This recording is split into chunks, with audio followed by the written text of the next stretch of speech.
While Finance Minister Enoch Godongwana scrapped billions in planned tax increases, thanks to higher revenue collection, consumers were not entirely spared as sin taxes continue to climb.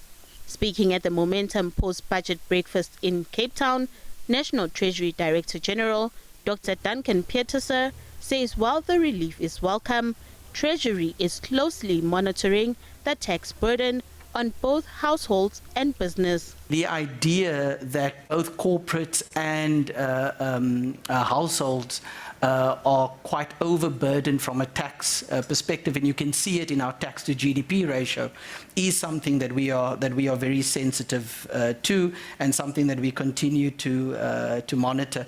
And I think the combined impact of the tax announcements that we made on Wednesday, I think goes a long way to addressing some of that.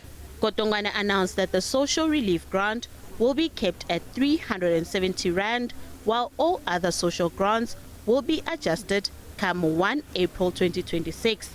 However, Treasury says social grant fraud continues to be a concern. Our main concern at this stage is the individuals that are accessing social grants that shouldn't be.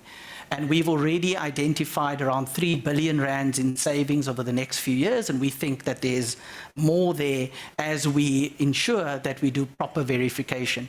And once we start tightening up the social grant system and eliminate social grant fraud, I think that also gives us an opportunity to revisit some of these social grants, their levels, and also potentially look into other areas of spending that require support. The debate around the universal basic income grant also continues.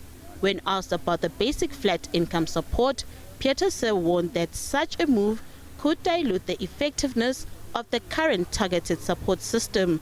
One of the challenges with a basic flat income support of any sort is, one, it is very sensitive to what happens with beneficiary numbers over time, as well as inflation, although that's less of a problem now that inflation is well anchored. And of course, if you do that, you lose the targeting effect of some of the current grants. So the benefits that we're seeing in terms of the research that has been done on the impacts of the child support grant and the old age pension grant from a targeting perspective, a lot of that would be lost. Nothando Makutulela, SABC News, Johannesburg.